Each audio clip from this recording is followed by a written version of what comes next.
Hey everyone, I've got a really special treat today. I've been able to have a week with the GMT Master 2 116710 Green Arrow. I've been able to have this on lend from Lachie with Geneva with Time. So if you do want any timepieces, Rolex, Breitling, or something even more special, hit him up in the description and he'll be able to help you to get any watches you'd like. So, for the last week, I've had a lot of time with this beautiful timepiece from Rolex. And what do we have here? We have the 116710, the Green Arrow, a 2014 type, and it's beautiful. I wanted to talk a little bit about it, some of the things I've really enjoyed about it, and give you guys a little bit more information in case this is something that you'd be potentially thinking of picking up at some point in the future. So firstly, I just want to talk about the versatility. I genuinely gravitate to watches with black faces purely because these are the most versatile. Black is the color that goes with everything. And the Rolex GMT Master 2 that I've got on here, it goes so well with everything. I've worn it down to the beach just with a t-shirt and shorts. I've taken it into the city for some business meetings. The GMT Master 2 is a versatile, go anywhere, do anything watch. And I'd be really comfortable with recommending this watch as your one watch daily driver. The case proportions are beautiful. It's 40 millimeters and it's about 13 to 14 mils thickness on the side. And so on my 7-inch wrist, it actually fits very well. It doesn't look too big, but it also doesn't look too small. And I know there's a bit of a trend now of watches going smaller, but if you are worried, I wouldn't be. The 40 mil case hugs to your wrist very closely and tightly, so the watch doesn't actually look too big. What I love about it is the face and the dial of this watch are beautiful. They reflect light in such a pretty way. And also having the GMT hand, the date, and also the green line of text spelling out GMT Master 2 really adds an X factor to this watch that actually is a really cool addition.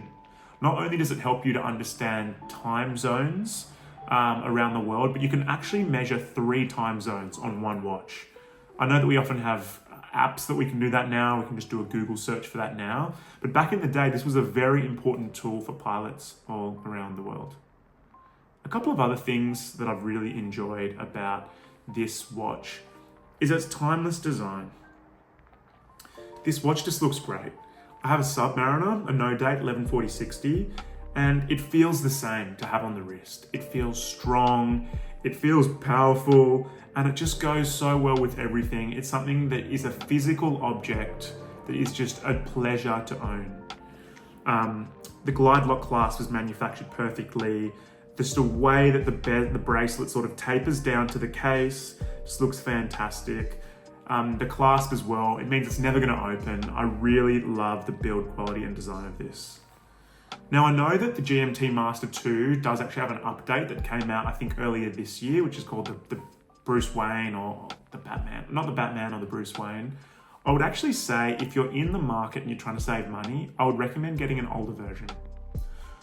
Primarily the only real difference that I can see between the old version, which is this one, and the new version, is the new version has a 70-hour power reserve.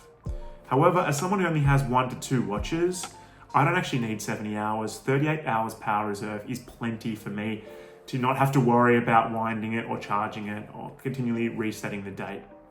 And the great thing is that even if you do need to, work this through a routine or a schedule with your other watches, it's so easy to set. Rolex have made the movement so that you can actually fast forward in 1-hour increments, and you can also change the date through this method as well. So it's really easy to use and straightforward. The loom is fantastic. It jumps straight off the watch. It's fantastic loom. The bezel is great. It's good to know that the bezel can actually go both directions, so it's bi-directional. It can go to the left and to the right. This is actually to help you to set time zones so you can have a good understanding of what different time zones are around the world in 24-hour time, so it's fantastic. One thing that's also good to know about this is it's not necessarily flashy, but it is a little bit more flashy than a Submariner. A Submariner has completely brushed bracelet links, whereas the GMT Master 2 has polished center links. Now the polished center links, while they're very easy to get scratched and pick up fingerprints, it adds a slight refinement to this watch. I'm trying to think of an analogy, but it's almost as though You know, the sub is the rough blue collar worker, and the GMT Master 2 is the white collar worker, for example. Maybe it looks more put together potentially. Maybe that's a really stupid analogy, but whatever. It's like this just has a little bit more classiness about it due to the way that the light will actually dance off the brushed center links. So, what do I love about this watch? One, it's a Rolex. The build quality is sensational. It feels great on the wrist. It's not too heavy, is the first thing. Number two, I actually really love the subtle green color of the GMT hand. It goes so well against the black dial. For me, it just looks sensational. And three, the thing that I really also love is I do actually really like the polished center links. They add this really beautiful, pretty aspect to it. And so I will say, if you're in the market, I'd just say get it. Rolexes hold their value. It's a beautiful piece and you'll be happy for a long time to come.